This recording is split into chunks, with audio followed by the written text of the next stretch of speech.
Thank you, everyone, for coming today for this important press conference to announce the introduction of polluter pay legislation that is very much needed here in the state of Michigan to protect our Great Lakes. My name is Senator Jeff Irwin. I'm really proud to be standing here with this great group of people. We're joined by a number of my legislative colleagues, Senator Adam Ollier, Senator Erica Geis, Representative Rachel Hood, Representative Yousef Rabhi, Representative Cynthia Johnson, Representative Mari Manoogian, Representative Lori Pahutsky, and Representative Jim Ellison. It's really great to have so many of my colleagues here to stand up in support of this legislation. You're going to hear from some other folks who are very knowledgeable local officials and experts on environmental protection here in the state to talk about why this is so important. And I'm just going to kick us off by saying that once upon a time here in the state of Michigan, we did have polluter pay laws, and our economy was strong, and our environment was much cleaner. And unfortunately, we elected Governor John Engler. And Governor John Engler, together with the legislature, destroyed that whole policy of accountability for polluters. And now we've enjoyed 20 plus years of environmental laws in our state that just simply do not require the people who are responsible to clean it up. And that's a huge problem for our state in a couple of big ways. One, it's a huge problem for our health. It is completely unfair that this legislature and this government has let corporations, corporate polluters, appropriate our air and water for their economic benefit, and in the process causing disease, causing cancer, causing shortened lives, and causing a tremendous amount of cost for our citizens in healthcare, respiratory problems. We know about the problems in Flint. So these are serious public health impacts that people are feeling as a result of the state's lackadaisical attitude about requiring polluters to clean up. But there's another side of this. There's an economic side of this as well that doesn't just show up in people's health care costs. We also have land scattered all over our state, abandoned brownfields, where the state of Michigan has simply allowed polluters to walk away without cleaning up their mess. And that's what we're here to stand for changing. We think that polluters should be held accountable. We think that they should be required to clean up their mess before they're allowed to walk away. And you're going to hear a lot more detail from some of these experts about why that's so important in some specific situations. So that's why we're here. And first, I have the honor of introducing the mayor from my city, Mayor Taylor from the city of Ann Arbor, and he's going to speak on the impact of current cleanup policy on the city of Ann Arbor. Mayor Taylor. Thank you very much. Thank you very much, all assembled, most particularly, of course, Senator Irwin and Representative Rabhi, for championing this important legislation. And I would urge the legislature to bring it forward, to approve it, and send it to the governor for her signature. And in the end, and we all know this ought not to be a partisan issue because we all understand the risks associated with clean and safe drinking water. And we know the harms associated with contamination and the harm that it inflicts upon children and adults. And what this bill will do is it will help residents all over Michigan. It will keep them safe because it will accelerate cleanup. It will accelerate cleanup of the aquifers before they have a chance to contaminate our drinking water. Now, Ann Arbor, as many of you know, sits above the Gelman-Paul-Danaher 1,4-dioxin plume.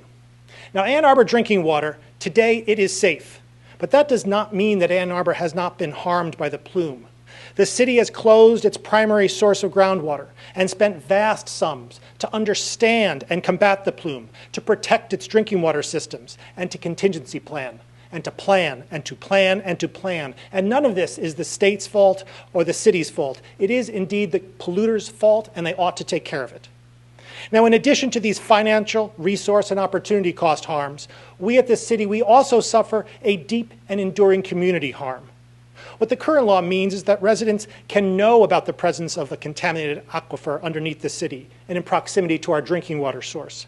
They can beg their city and local governments for actions, and they can be met time and time again with, "We understand your concerns, we want to act, but there's not much more we can do." Now, that is not good enough. People should be able to work with state and local officials to protect their communities from aquifer contamination and to hold polluters accountable. And here is where the state can help. It can empower residents and officials to effect these goals, and this bill will increase that power. We want people excited.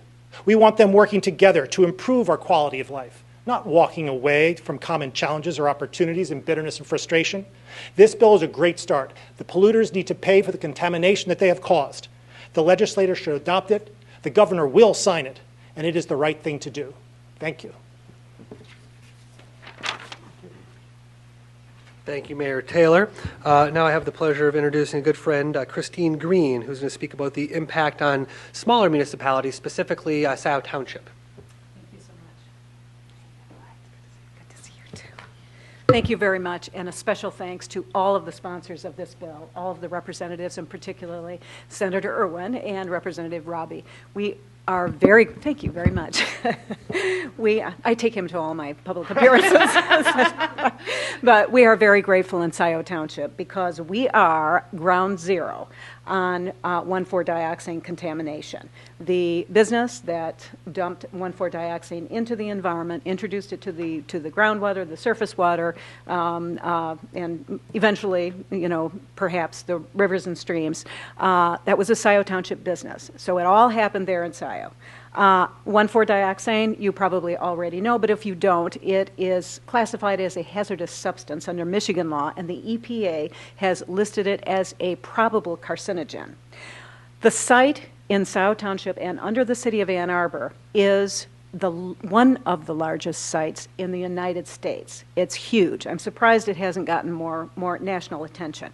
It is estimated that more than 800,000 pounds of dioxane, 1,4-dioxane, was released into the soil, the surface water, and the groundwater between 1966 and 1986. So this is what has happened to us in Scioto Township under current law. What's happened is that with all that 800,000 pounds of 1,4-dioxane, number one, only about 13% estimated of the amount released has been extracted. Two, the toxic plume continues to migrate into multiple aquifers.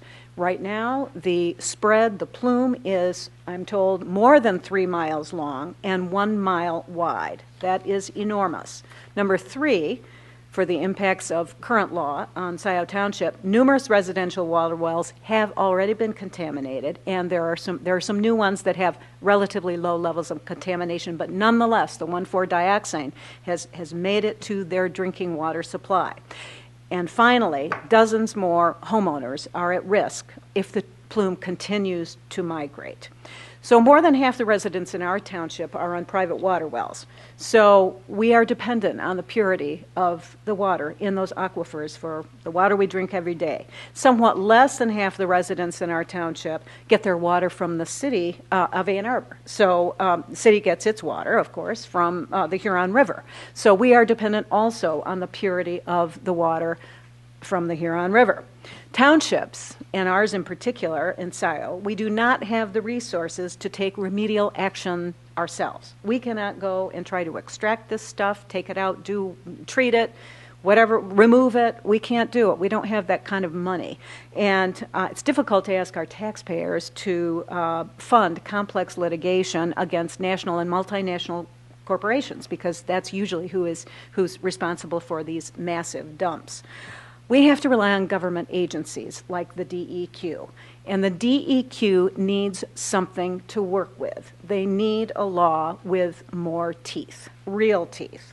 Under current law, the polluters are sometimes allowed to satisfy their obligations under the law by restricting access to a particular polluted site rather than by treating or removing. But this isn't enough to protect our water supply adequately because of the tendency of these plumes to migrate in ways that we cannot predict. You'll hear about more about that later, but just as our own 1,4-dioxane plume has migrated just amazingly since it was first identified. House Bill 4123 reconciles the Natural Resources and Environmental Protection Act with the Safe Drinking Water Act. It gives more specificity to the standards imposed on responses to contamination, and it uses standards that we're already familiar with under Michigan law. The bill breathes life into all of our collective commitment to protect the public health, safety, and welfare and the environment, and it imposes the highest standard for cleanups unless it is unless achieving those high standards is technically unfeasible. So thank you again to the sponsors and supporters of this bill. I look forward to celebrating the passage with you at some time in the not too distant future. Thank you. Thank you, Christine Green. Next, I have the honor of introducing a good friend who has been working on contamination issues very closely in Washtenaw County for a long time. That is Roger Rail from Scioto Residents for Safe Water. Yeah, my name is Roger Rail. I'm chair of Scioto Residents for Safe Water, a nonprofit. So I'm watching over this since 1995, but I've been involved since 1993. So I'm into my 26th year as a citizen volunteer trying to make sure the right thing happens with the 1,4-dioxane contamination in Ann Arbor. But I want to step back and talk about a larger picture here. We have some highly mobile, forever pollutants that will require more due diligence to match the scale of the problem for as long as it takes. Dioxane, like PFAS, are highly mobile. They're fully miscible in water and go wherever water goes. These pollutants, once in water, don't respect any boundaries like prohibition zones or city township boundaries or even DEQ organization charts. You know, surface water can go to groundwater, groundwater can go to surface water. We need a more comprehensive approach on this. And just tightening standards on pollutants does not assure the clean water if the regulators are not equipped to enforce them. So tightening up with polluter pay law gives them more enforcement capability. And old practices used for other less mobile and less persistent contamination will not suffice in this case. Regulators need a 21st century information infrastructure to monitor and clean up such pollutants. We don't have that now. There's going to have to be a sea change within the DEQ or whatever it ends up being called after today. We need better response tools to address these and newer threats to our waters of the state. I mean, this is our future.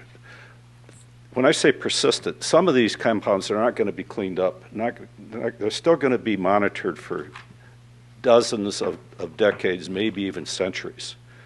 We have to plan now to protect our kids, our grandkids, our grandkids, great-grandkids' water supplies. We can't just let this spread, and it will spread if we're not careful. So thank you.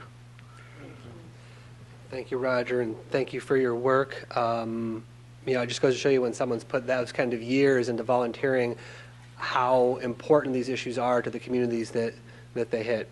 I'm just going to hope that the next person on the list is Laura Rubin, because Roger took my run of show sheet. So I have the pleasure now of introducing Laura Rubin. That's okay. We'll use this for everybody. Ms. Rubin does great work with protecting our rivers with the Huron River Watershed Council, and I'm really pleased to have her joining us today. Thank you. So I'm with the Huron River Watershed Council, and our mission is to protect and restore the river for healthy and vibrant communities. You've heard a lot about the 1,4-dioxane plume in Ann Arbor, but in our watershed, like in Southeast Michigan, like in Michigan and throughout the country, we are struggling with keeping our communities and our river healthy and vibrant. And a lot of it has to do with the legacy of the manufacturing in this region and throughout Michigan, through metal plating, through the automotive industry, through chemical manufacturing, through dry cleaning, through printing. We're continuing to struggle with legacy contaminants that are left on our land and in our rivers and especially in our groundwater. And what happens is, more and more, we've been seeing not only the impacts on water quality, but the impacts on human health. And it's becoming more and more severe, and we don't have the tools to be able to deal with this. And that is to be able to get the polluters to clean up these contaminated properties and to deal with the byproducts of the manufacturing process. Right now, they're very focused on the manufacturing process itself, but our laws do not require them to look at the byproducts and disposal of these chemicals. And we will continue to see issues like 1,4-dioxane and PFAS from metal manufacturings up in Wixom, continuing on and on to have these issues plague our drinking water and our public health unless we have tough legislation like this polluter pay bills to help enforce and clean up these kinds of properties, contaminated properties. So thank you very much to all the representatives and senators who are supporting this bill, and I look forward to seeing its progress. Thank you. Thank you, Laura. Rubin. This just goes to show you how important these issues are, how wide they reach into our communities. I now have the pleasure of introducing my representative, State Representative Yousef Rabhi, who's done some amazing work on environmental protection over the years. Representative Rabhi. Thank you, Senator, and thank you all for being here today. It's wonderful to see so many members of the media with us. We also have representatives from Clean Water Action here today, in addition to the folks that are standing up here with us. And I do want to recognize our Public Health Director from Washtenaw County, Ellen Rubinowitz, who has joined us today. So I know we've heard a lot about issues facing Washtenaw County, but I just want to reflect on the broad diversity of legislators that we do have up here today.